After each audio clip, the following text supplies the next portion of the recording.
I, a 26-year-old woman, was set to be married last week. However, the wedding didn't take place because I made the decision to run away the night before the ceremony. I had been engaged to my 26-year-old boyfriend for 6 months, and we had been in a relationship for 3 years. We'd also shared 2 children, twin boys who were now 1 year old. The arrival of our unexpected twins had initially caused tension, as my boyfriend was against having kids at that time. Despite his reluctance, I insisted on keeping the babies and gave him the option to leave without demanding child support. I believed in my ability to raise my children independently due to my strong maternal instinct. Over time, my boyfriend came around, supporting me throughout the pregnancy and proving to be a good father after the twins were born. 6 months later, he proposed and I accepted. We began planning our wedding and everything seemed perfect. My parents were thrilled, as they liked my now ex-boyfriend. However, the night before the wedding, a phone call changed everything. We were following the tradition of staying in separate places, and after a heartfelt conversation, he forgot to hang up the call. I remained on the line out of curiosity and overheard a conversation between him and his father, revealing a side of him that made me question our 3-year relationship and the impending marriage. I decided to eavesdrop on their conversation, motivated by my ex-boyfriend's dejected and distant tone when confirming to his dad that he was talking to me. Something felt off, and the subsequent exchange still echoes in my mind a week later. His dad questioned whether my ex still felt the same way as he did 2 days ago, and my ex affirmed. His mother joined the conversation, insisting that regardless of his feelings, he needed to go through with the wedding. This sparked a heated response from my boyfriend, asserting his autonomy and refusing to be pushed around. His dad, however, made a weighty proposition, stating that while they couldn't force him to marry someone he didn't love, they could cut him out of their will. His mother, in turn, lectured him about responsibility, emphasizing that as a father, he needed to grow up and commit. She argued that if he was ready for kids, he should be ready for marriage. My ex expressed his frustration, feeling coerced into marrying me despite not feeling ready, solely to avoid being disinherited. He lamented about the lack of consideration for his readiness for milestones in his life, feeling unfairly pressured into situations he wasn't prepared for. In his complaints, he stormed out, leaving his phone behind. His parents continued to discuss his perceived irresponsibility, prompting me to end the call. Stunned and unsure of what to do, I realized that my boyfriend had agreed to marry me under the threat of disinheritance, a revelation that shook me on the eve of our supposed wedding day. I couldn't fathom the situation for the next couple of minutes. None of his recent behavior had hinted at his unpreparedness. Yes, we had our initial argument when I discovered my pregnancy, but since then, he had been a devoted boyfriend and father. His true feelings were hidden behind a remarkable acting facade. Once I gathered myself, I made a swift decision to escape. Fortunately, my kids were with me, so I drove to a hotel on the outskirts of town. Arriving late, I settled my fussy kids and blocked my boyfriend and his family without explanation. That night, I cried, realizing the past year had been a colossal lie. Eventually, around 4 in the morning, I found some sleep. The wedding expenses were covered by my ex's affluent parents, relieving me of financial concerns. I texted friends and family that the wedding was off, promising to explain later. I made it clear I didn't want them involved with my ex or his family, trusting they'd respect my wishes. On what was supposed to be my wedding day, I stayed in the hotel, grappling with my emotions and finding solace in my son's company. Despite my devastation, I maintained a strong front for their sake. A day later, I returned home to gather my belongings and move out. After leaving my kids with my parents, I faced my ex's expected reaction. He appeared sleep-deprived, panicked, and concerned. Unsure of the authenticity of his emotions, he demanded an explanation for my actions, asserting that my decision warranted an apology to him and his family, dismissing cold feet as an unacceptable excuse for humiliation. I didn't say much. I simply informed him that I had overheard his conversation with his parents the other day. He appeared confused for a moment, and when it sank in, he couldn't hide the shame. I didn't feel the need to elaborate or engage in further conversation. After uttering those words, I entered the house while he waited outside in the yard. Gathering the essentials, I left without exchanging another word. There was nothing left for me to say. He had acted according to his beliefs, and now I was doing what I believed was right. I no longer aspired to be a wife. My focus shifted to being a devoted mother. Almost a week passed without communication, and I thought it was the end for us. I had nothing to express, and he seemed to share the sentiment, or so I believed. However, a few hours ago, he unexpectedly appeared at my parents' place, pleading to speak with me. By now, my parents and close friends were aware of the situation, and they hesitated to let him in. Despite their reservations, I agreed to talk to him one last time. I opted to stay in the front yard, fearing a heated argument that might disturb the sleeping babies. In our conversation, he apologized for everything he had put me through. He professed his love for me, admitting he wasn't ready for marriage. He expressed affection for our children and insisted on being a part of our lives despite the revelations from that night. I found myself at a loss for words, grappling with doubts and trust issues. While he wanted a second chance without his parents' interference, I was uncertain about the path forward. He expressed a desire to work things out, but I couldn't ignore the deception that had persisted for almost a year. Now faced with the decision of whether to give our relationship a second chance, I'm torn. I want my kids to have a relationship with their father, but trust is a significant hurdle. As for myself, a break seems appealing, especially after this tumultuous week. I'm undecided about the future of our relationship. Update. Hey, everyone. It's been a while, and I appreciate the overwhelming support. I've been busy with work, kids, and moving out. The advice I've received has been incredibly helpful. I consulted a lawyer about custody arrangements, and I've decided to pursue full custody. Some people have sent hurtful messages, accusing me of being a selfish mother for considering reconciliation. I want to emphasize that I'm a mother, but I'm also a human being. It's only been a week since that phone call, and moving on completely is a process. This was a 3-year relationship, for goodness sake. In the throes of strong emotions, I genuinely loved him, and that vulnerability led me to consider reconciliation. However, as I've regained stability, I recognize the imperative of prioritizing myself and my children. Despite the initial hurtful judgment on the internet, I anticipated it in this digital age. 2 days after calling off the wedding, I began the search for a lawyer, a process that took time as I sought someone I felt comfortable with and could trust completely. Custody discussions were never part of our prior conversations, as we never foresaw such a circumstance. Now that we're at an impasse, I believe it's crucial to take legal measures to secure my children's well-being. While I doubt my ex's desire for custody, I'm wary of his conservative and orthodox parents, who may object to their son not having custody of their grandchildren. I'm preparing for potential challenges. Our last conversation was around 3 days ago, and the lack of contact since then reinforces that, regardless of his words, he's not ready to be with me or willing to make the necessary changes. His recent expressions of wanting to make things work appear hollow and meaningless. The eroded trust between us makes it clear that I won't be with a man who doesn't genuinely want to be with me. Ending the relationship is the best course of action. I plan to communicate my decision soon, hoping it won't escalate into a custody dispute. Update 2.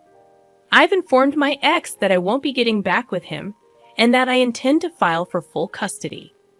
I assumed he would understand, given his earlier admission of not being ready for marriage or kids. However, he reacted poorly, engaging in arguments and insisting I couldn't make this decision. I expected him to appreciate not being forced into something he wasn't prepared for, but his reaction has heightened the challenge. Oh, okay. Good on you for managing preschool then. I got her in because I was diagnosed with depression after my husband's death. I got a doctor's note and everything. Wow, I didn't know that was an option. Anyway, the reason I came today is that I need advice. Elizabeth's next statement left me shocked. Would you mind paying our property taxes? What? What property taxes? Where is this coming from? We don't have money to pay property taxes. Why would you think we'd pay it for you? You said we could ask you for anything, didn't you? Well, yes, but plus you guys were the ones who insisted we live on that land. We never insisted. Regardless, property taxes for that land are higher than other places, and it's really causing us problems. Why don't you just work a bit and pay yourself? I can't work. I've even got Emily in preschool based on the excuse that I can't work due to mental illness. That's not our problem. Please, if we can't pay the property tax, we won't be able to live in that house. Look, I don't know all the details, so I'll discuss it with Robert when he gets home. Please do. After showing up out of the blue and making such an unexpected request, Elizabeth left. When Robert got home, I told him about Elizabeth's sudden visit and her asking us to pay property taxes. Of course, Robert was surprised, but he was also angered by her audacity.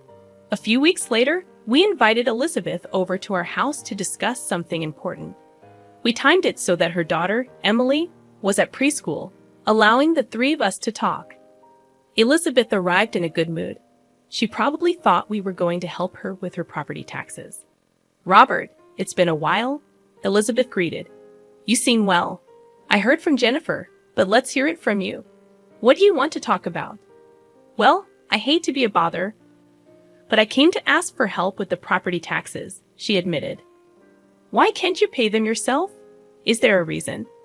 I'm still dealing with emotional stress and can't work. With a young child, I just don't have the money for the taxes. So, you can't handle unexpected expenses. Exactly. The property taxes are way too high. After all, it was you guys who decided we should buy that house on that land, so it's your responsibility to help us out. Why? You had the money in the first place.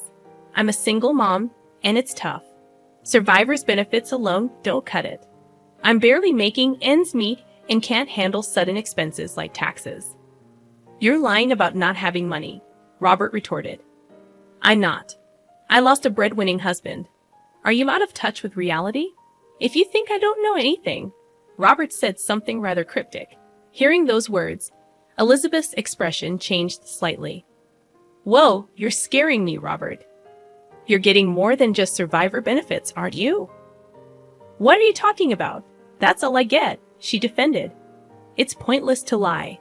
I know everything. You're getting money from life insurance too. Elizabeth remained silent. My brother had life insurance, you know. He was insured for about $1,000 a month until about age 60. So, as his wife, it's my right to receive that money. You have no right to question me. But you do get a good amount of money every month with survivor's benefits and the insurance money, don't you? It's still not enough for everyday living. We have a mortgage. You've paid off the mortgage, haven't you? Don't you also get various other forms of assistance? How do you know all this? My brother consulted with me about everything, especially financial matters. So, I know it all. I see. But like I said before, I'm his wife, and Emily is his daughter. How we use that money is none of your business. Fair point. But since money is coming in, you should manage it properly and pay your own taxes. Robert, you work for a big corporation, and you're rich.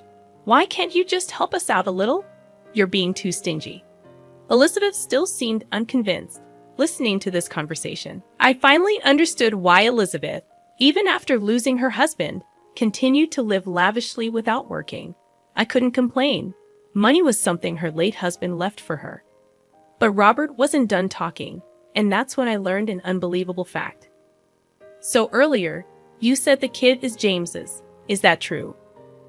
What are you talking about? Of course it is. Well, that's good because if it's not, we have a big problem. Isn't that quite rude? I just lost my husband. Don't start accusing me of things. I, who had been silently listening, quickly interjected. That's crossing the line, man. But Robert continued. You see, my brother consulted me when he found out about their pregnancy. What about him? He said that judging by the due date, there's no way the child could be his. What do you mean? He was always on an extended business trip and hadn't been home during that time. He was worried that the child might not be his. That's absurd. I thought so too initially, James said there was no evidence of an affair. Then he passed away before we could gather any. So it was a misunderstanding, right? After James was gone, I couldn't shake off the thought. So I investigated. What? Whether you had been unfaithful? My jaw dropped next to me in a state of shock from this newfound information. Robert continued speaking to Elizabeth. I was planning to take my time gathering evidence, but since you came to our home, I hurried my investigation. And what did you find? You're living with another man now, aren't you? So what if I am? He's someone I started seeing after my husband passed. I see. I was wondering if the man you're living with is the child's father. But it turns out he's not Emily's father. It's your brother, H. Do you have any proof? Sorry to say, I approached Emily and the man at the park and got a single hair strand from their clothing. That's creepy. I do feel a bit guilty, but it's for my brother. And what did you do with it? James is no longer with us. So I submitted the hair, along with mine, for a DNA test. According to Robert, even if it's not from the father, a close relative can provide enough genetic information for a paternity test. Robert went on. The test showed that Emily is not James's child. Elizabeth looked down, unable to speak. Then she finally spoke, almost in a whisper. So what does that mean? It's heartbreaking for James. Speaking ill of the dead accomplishes nothing, maybe. But since my brother can't find justice, I plan to file a lawsuit against you and your lover for damages. What are you talking about? We're getting married soon. Oh, really? Well, that makes things easier. Since the house is already paid off, you should just sell it. Then you can use that money to pay for both your compensations. Why should I? If you can afford the compensation, you're welcome to stay. But your fiancé doesn't work right. How do you know that? You can get by without working now, but that changes when you're married. It's none of your business. The conversation was far from over, and an angry Elizabeth tried to leave. Robert spoke up. I'll handle the property taxes for you. I'll also start the process for selling the house. Angry, Elizabeth stormed off and eventually sold the house, just as Robert suggested. The house sold quickly due to its desirable location and being relatively new. Elizabeth paid the compensation with the money from the sale. Apparently, Elizabeth and her man got married. But because of that, she would no longer receive the survivor's benefits she had been getting due to her husband's passing. Ignorant Elizabeth had no clue about this. She bought a cheap used house with the money from the sale. No longer a single mom, her financial aid dried up, as did the survivor's benefits. Both Elizabeth and her new husband had to start working. Elizabeth, once a spender on fashion and beauty, marked the start of a tougher life. Her husband couldn't keep a job, and the marriage soon fell apart. Elizabeth was back to being a single mom, but now with no financial aid coming in, she had to work desperately to make ends meet. For us, the storm has passed, and our peaceful days have returned. We were even blessed with a child we had longed for. I can't wait to meet the child that I will have with my beloved Robert. We will give our child the middle name of my late brother-in-law, ensuring that his memory will always be with us. In my second update, I confronted my ex, expressing my decision not to reconcile and notifying him of my intention to file for full custody. I anticipated he would understand, considering his previous admission of not being ready for marriage or kids. I believed he should have felt grateful that I wasn't pushing him into an unprepared role. However, he reacted poorly, engaging in arguments and insisting I couldn't do this to him. He suggested that breaking up was acceptable, but taking his kids away wasn't. This argument might have made sense in a typical relationship, but our circumstances were far from ordinary. As you already know, my ex had initially opposed having kids, and until a week ago, he wasn't ready to be a father. Suddenly, he was fiercely fighting for custody, raising suspicions of external influence, likely from his controlling parents. During our argument at a restaurant, I attempted to calm him down, embarrassed by the scene he was causing. In an effort to avoid a protracted custody battle that I couldn't afford financially or energetically, I sought a rational conversation.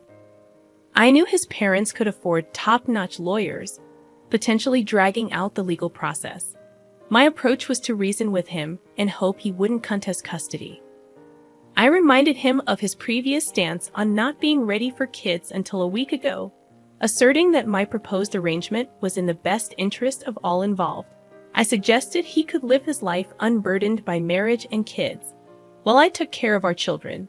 However, he claimed to have changed his mind, asserting he was now ready to be a father. This sudden shift seemed suspicious, leading me to inquire further. He admitted that his parents pressured him to fight for custody after they learned about the canceled wedding. They accepted that I wouldn't marry him but insisted on joint custody to retain a connection with their grandchildren. Threatened with disinheritance, he begged me to agree to joint custody, but I was disgusted and chose to leave. I couldn't fathom that once again, he was succumbing to his parents' influence, even when I had given him an easy way out. He didn't want to be a father or commit to me. His primary concern was his parents' wealth, driving him to such lengths. If his sole focus was their money, I didn't want him anywhere near our kids. They deserved better. Rejecting child support, I made it clear I didn't want him involved with me or my children. His lack of backbone, willing to do anything to stay in his parents' good graces, was disappointing but unsurprising. Since then, I've blocked him everywhere, refusing to engage in any communication. His last message proposed a joint custody agreement with the promise of splitting his inheritance once his parents passed away, an absurd suggestion that revealed his true priorities. Falling for a spoiled individual was my mistake, as a self-made woman who worked hard for everything. Despite his initial efforts to change, it became evident that he was a skilled actor who had deceived me for 3 years. Now, I see him for who he truly is, and I have no interest in exploring more about him. I am done and content with raising my kids on my own. No father is better than one who rejects fatherhood. I am confident that I made the right decision, hoping he comes to his senses and terminates his parental rights rather than dragging this into a prolonged custody battle. I'll continue praying. Update 3. Hello, everyone. It's been a while, and I'm here to share some good news. Although it's been a lengthy period since the last update, I've been occupied.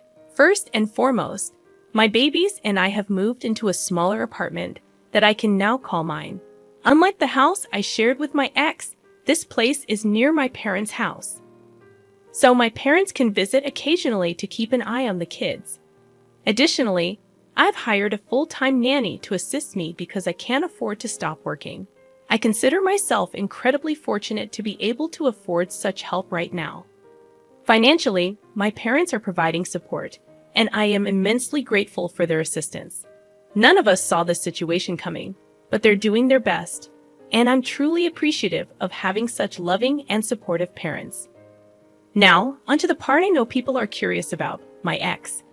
Well, he has officially signed away his parental rights.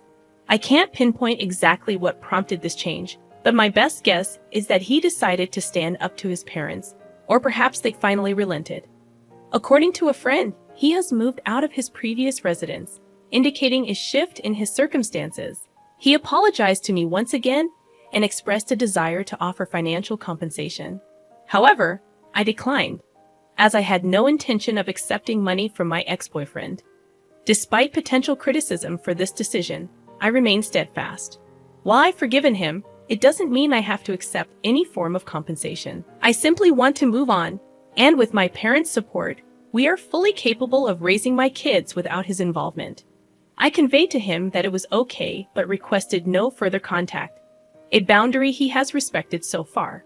Currently, my focus is solely on my kids, striving to provide them with the best life possible. I have no time for sadness or anger towards my ex. My energy is devoted to being the best mother I can be for my children. That's the update for now, and stay tuned for more stories from Argo relationships. Second story. My name is Jennifer, and I'm married to Robert. Robert has a younger brother named James, who is 3 years younger than him. The woman James brought home as his future wife, Elizabeth, turned out to be surprisingly inappropriate. "Hey, I'm getting married," James said with genuine happiness, introducing us to his fiancé. "Hi, I'm Elizabeth. Nice to meet you." Elizabeth was a flashy dresser adorned in designer brands, her bold makeup making her initially intimidating. However, after talking to her, we discovered she was outgoing and charming. We were genuinely happy for our brother-in-law's upcoming marriage. Robert's parents, unfortunately, had both passed away, his mom when he was in 7th grade, and his dad 2 years ago. As a result, neither Robert nor his brother-in-law had parents anymore. "I bet Mom and Dad are celebrating your news up in heaven," Robert remarked. "Look, I've been depending on you for so long, Robert. I don't expect that to change once we're married," James added. "Don't say that, or I'll be taking care of you forever," Robert replied, and they both laughed joyfully, showcasing their close bond. As we absorbed the sudden engagement news, I inquired about their future living arrangements. "So where are you guys planning to live after getting married?" I asked. "We're thinking of building our own place. The thing is, I travel a lot for work, so we're still undecided on where to build," my brother-in-law answered. Since he often had to travel for work, deciding on a location posed a challenge. "We don't have reliable parents to lean on. If we live near each other, we can help one another if something happens," he explained, highlighting the importance of their close relationship. I concurred, acknowledging that my parents lived far away, and it seemed Elizabeth, his spouse, also had no parents nearby. "That sounds like a good plan," I said. However, Robert and I weren't as affluent as Robert, so the decision to live nearby posed a financial challenge. Though the idea was initially a casual suggestion, they took it seriously and moved into a house relatively close to us. After settling in, we frequently enjoyed barbecues and drinks together, creating pleasant memories. Months later, they received the joyful news of a baby on the way. Tragedy struck, though, as my brother-in-law, elated about the impending arrival, met an untimely end on his usual work trip. Robert was consumed by grief, mourning the sudden loss of his beloved brother. Strangely, Elizabeth, his spouse, didn't appear as devastated as one would expect, considering the circumstances. While she did shed tears, they seemed artificial, leaving me uneasy. Concerned, I reached out to her, offering support for anything she might need after the baby arrived. "Thank you," she replied. But that was the last we saw of Elizabeth. Months later, a birth announcement arrived, prompting us to visit. However, she claimed to be too busy to invite us in, so we left the gift at the door and returned home, bewildered by the inability to see the baby. Our distrust toward Elizabeth grew as she consistently avoided us, citing business whenever we tried to connect. A year passed since my brother-in-law's death when, out of the blue, Elizabeth showed up at our house. "It's been a while, Jennifer. Long time no see. How have you been?" she greeted. Confused, I inquired about the sudden visit. "I came because I need some advice," she explained. When asked about Emily, her response was surprising. "Emily's at preschool. Being alone at home with her all the time was driving me crazy. I enrolled her right after she was born." "Oh, I see. Are you working then?"